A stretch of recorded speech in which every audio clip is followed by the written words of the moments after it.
Greetings class, and this is session 4, content video number 1 over chapter 12. In this video I'm going to talk about the cost of capital. And when we talk about cost of capital, we're specifically talking about certain things. We're not really talking about the cost of the capital to the company who's issuing the dividends. It might seem that way. What we're really talking about here is a required rate of return. And basically, when we say that, we're talking about, remember in the last session we calculated the net present value, and the net present value, if it was positive, meant that it was that the project was exceeding the required rate of return. Well, what we're talking about here in the cost of capital is something related to that, where we're looking at what a project must earn in order to actually pay back the cost of the investment. The cost of the investment, if it were a stock, would be the dividend. If it's a debt instrument, it's going to be the interest rate. So we need to calculate what actually is the cost of that capital in order to know whether we can actually take on a project or not.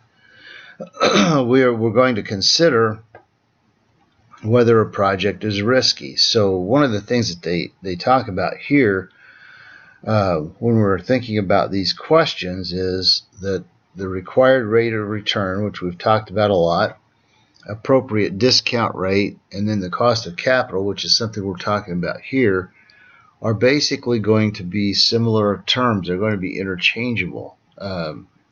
They're going to mean essentially the same thing. The cost of capital is going to depend entirely on how we use the funds, what we use the funds on. So if we put those into a project, and that'll depend on how we apply it. So we want to evaluate the projects we put this into and the relative cost of capital of each one of those.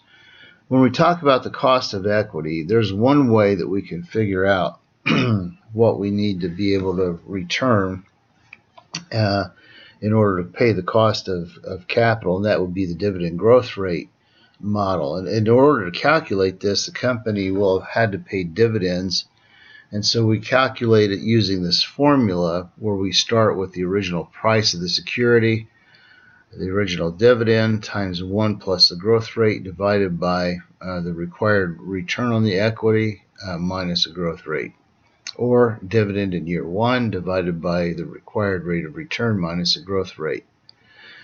So that can be restated and rearranged to say the required rate of return is equal to the dividend in year 1 divided by the original price plus the growth rate.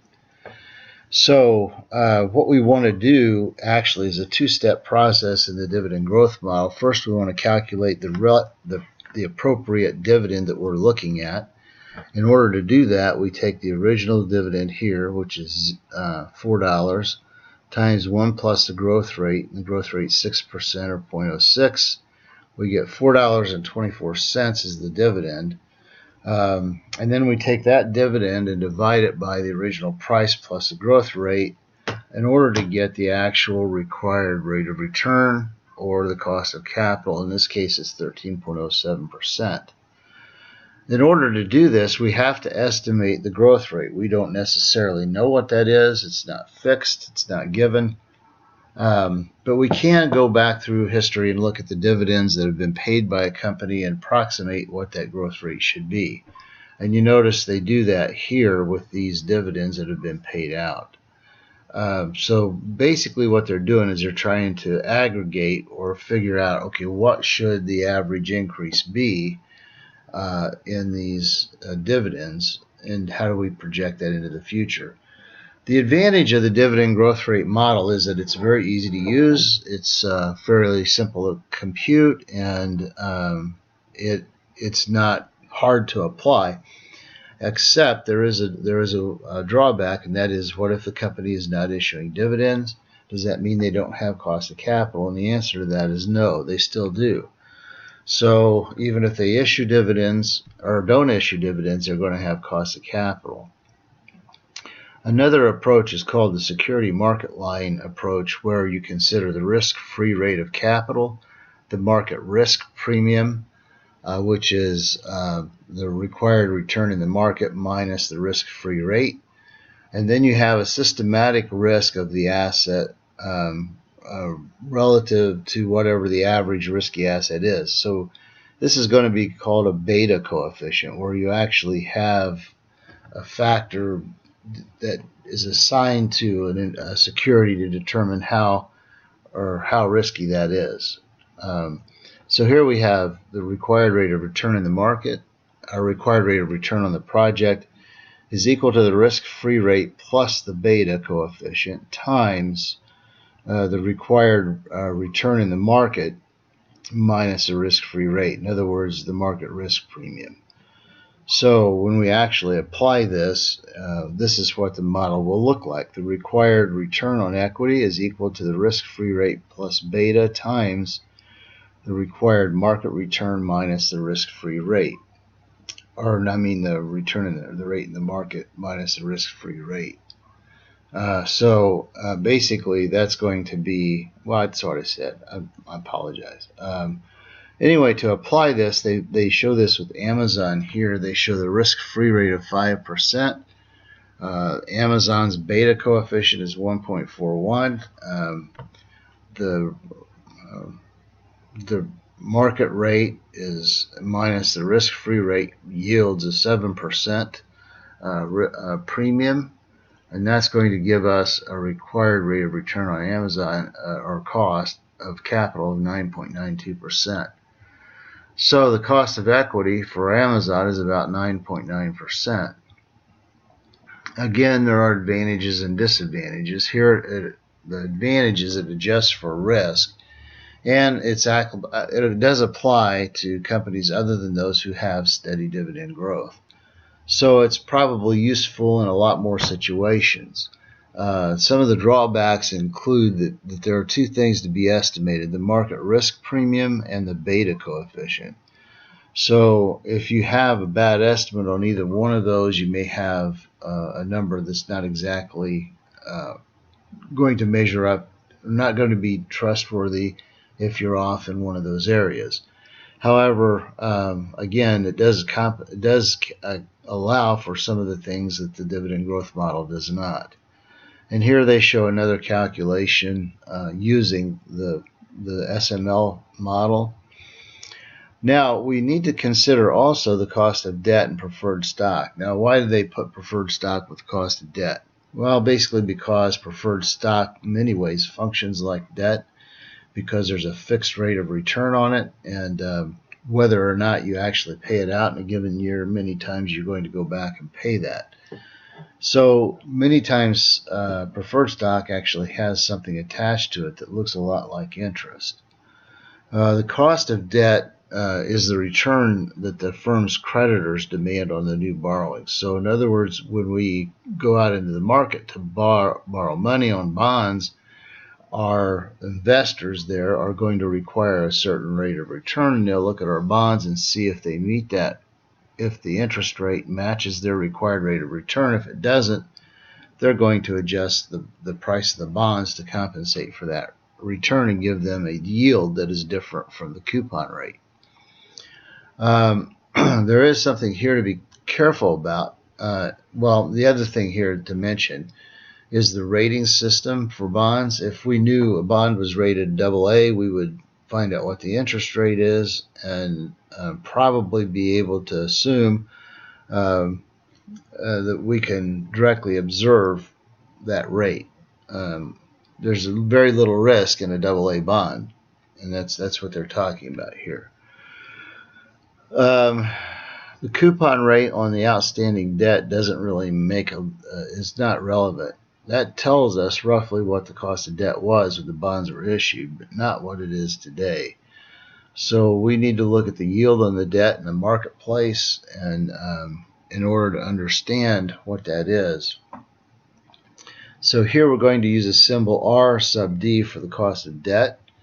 So when we look at preferred stock, this is going to function a lot like debt. We have The return on preferred stock is equal to the dividend divided by the price, the original price. And that's fairly easy to figure out, so we can calculate that here.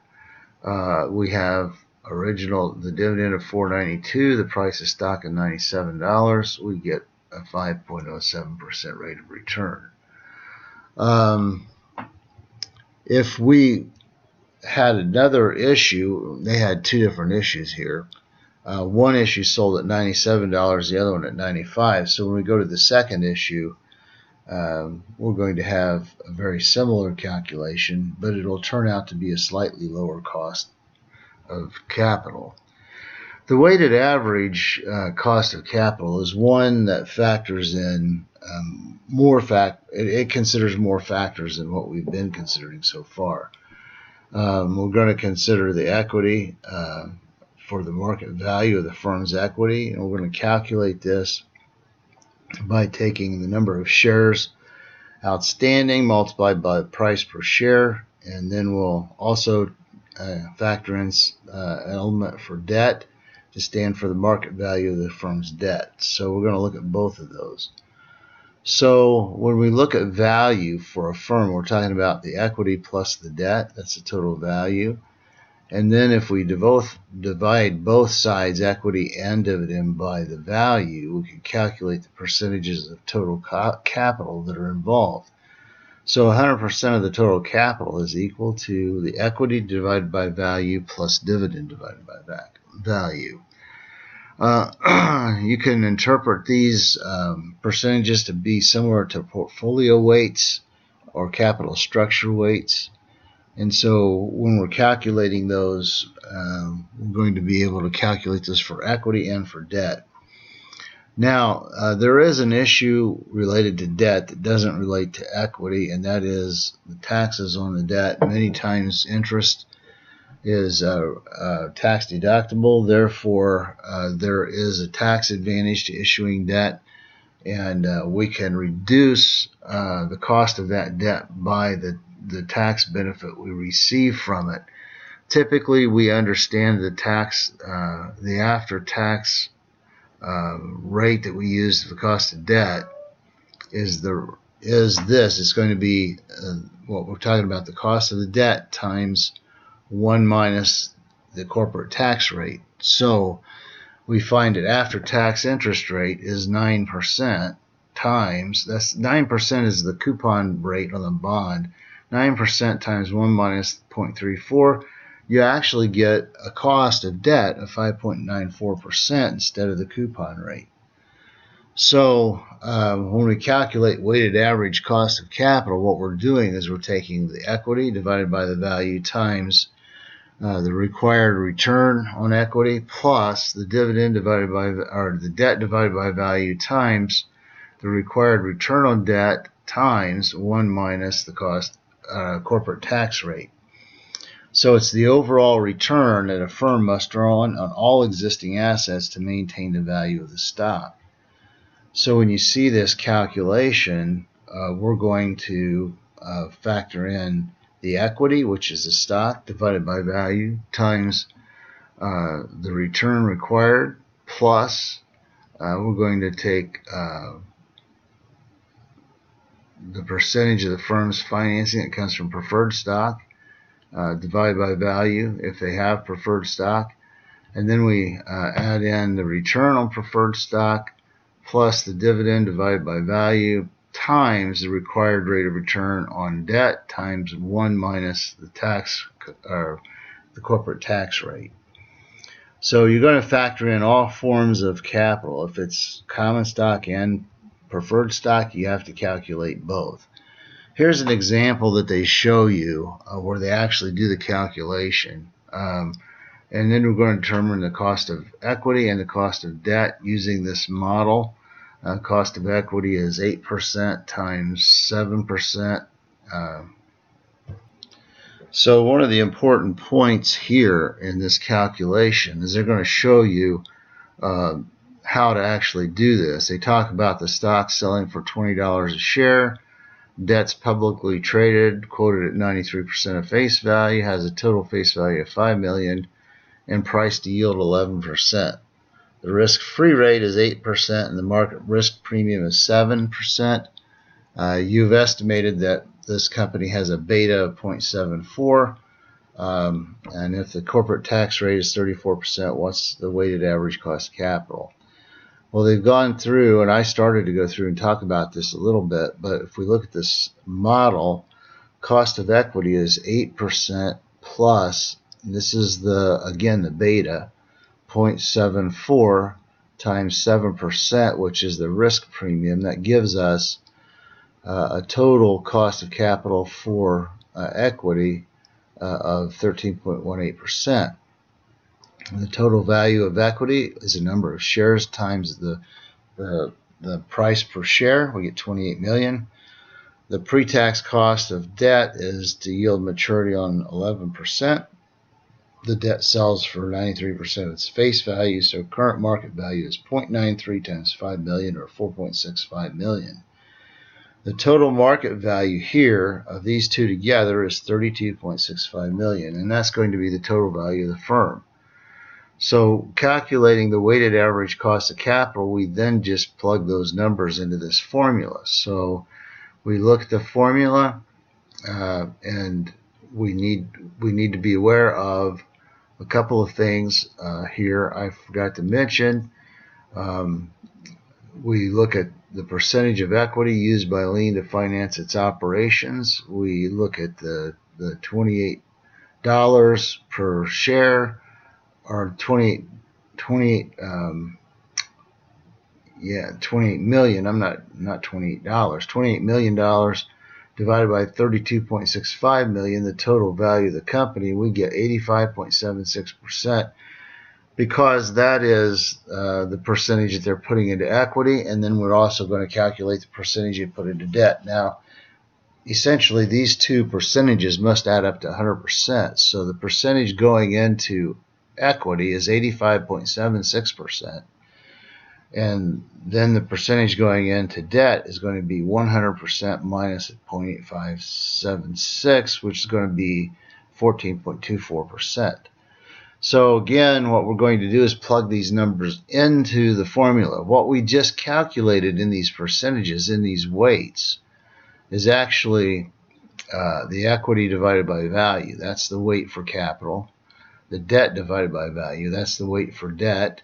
So we have 0.8576 times 13.18% and 0.1424 times 11% times 1 minus 0.34. We're going to reduce this 11% because of the after-tax effect, and we wind up with 12.34% in the overall weighted average cost of capital. That is weighted average cost of capital, and that is going to be one of the problems you're going to have to work. Now they go through and talk more about this and show more examples. When we talk about how we analyze weighted average cost of capital, it basically looks at the capital structure of a firm and the existing assets as a whole. We can use other tools to calculate whether we'll calculate the weighted average cost of capital, but we can look at the net present value using the weighted average cost of capital to determine if we take on a big project or not. And that's what they do here. So they show an example. The president's evaluating whether they take on a warehouse construction of $50 million for the next 6 years. The cost savings of $12 million per year for 6 years. So they're going to put the cost savings divided by 1 plus the weighted average cost of capital over the next number of years, and it's over the 6 years. So they have, in the first year, they're going to 1 plus the weighted average cost of capital is going to be raised to the power of 1, and in each year subsequent, it's going to be whatever year that is. So in year 2, it's raised to the power of 2, year 3, power of 3, year 6 to the power of 6. So here they show the calculation. Is it a good project? Well, no, you get a negative net present value, it looks like here. So we calculate that. has a negative net present value. This means that the financial markets are going to give a better project in the same class than that project. So you probably don't want to do that. So anyway, they show you the summary cost of capital calculations here and how to use those. And then in the later part of this chapter, they're going to talk more about calculating the weighted average cost of capital for a specific company, and they show some detailed information here. And they walk you through what that calculation is, and this is, an actual calculation. So you can see here how that's applied. And again, we've already walked through an example, but that is a real-time, real-life example. When we look at project costs of capital and divisional costs of capital, and there may be times where we get the wrong number. We actually have something that looks good, it may be misleading. So we'll want to do some calculation and figure out this looks attractive, but we may want to evaluate that on a smaller scale, a smaller level. The weighted average cost of capital is a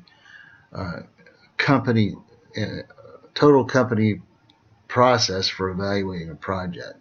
You may need to evaluate it on a divisional or project basis rather than on the company-wide basis.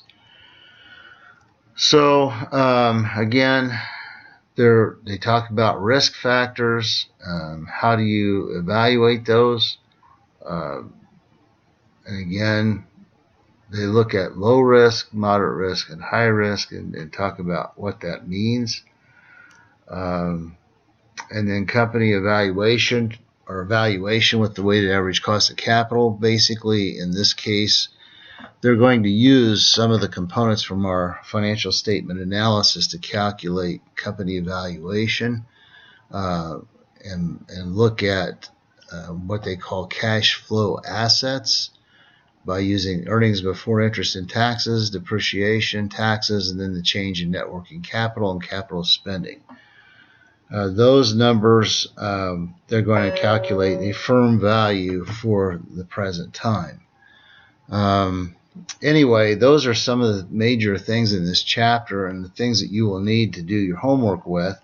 So here in chapter 12, the homework you'll have to do is problem number 1, which, let me get to it. Number 1, you're going to calculate the cost of equity, and they issued a dividend and maintain a constant growth rate in its dividends. What is the company's cost of equity? This is going to be the dividend growth model. Number 2, calculating cost of equity, and they talk about the beta, the risk-free rate, and the expected rate of return on the market.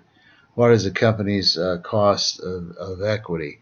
This is going to use the SML approach that we talked about after we talked about the dividend growth rate, where you factor in the risk-free rate, the beta coefficient, and the market required rate of return on the market. Those are important to think about, and go back to those earlier examples we showed you here in chapter 12. Then calculating cost of equity, they also talk about the beta, the market risk premium, what T-bills are yielding, the most recent dividend, and dividends are expected to grow at a rate of 5%. If the stock sells for $45 a share, what's your best estimate of the company's cost of equity? This is going to go back to from what you see here, looking at a similar cost of capital, but we're going to be looking at calculating it considering the market risk premium, the beta. We have a dividend per share and growth rate involved. So you're going to do a best estimate of the cost of equity here. You're not going to do the weighted average cost of capital. This is going to be only on equity, and you're going to look at it here. You'll have the ability to look at it through the SML approach, and it looks like you could even apply the dividend growth rate model, but probably the SML approach is what you need to do here, because it'll be more accurate, I believe. Then we get to number 10, and they're going to talk about calculating the weighted average cost of capital. They give you the information that you need to have. And again, you're just going to apply the WACC, weighted average cost of capital calculation. And that's it. This is chapter 12. I'll have a video coming for you for chapter 13 shortly.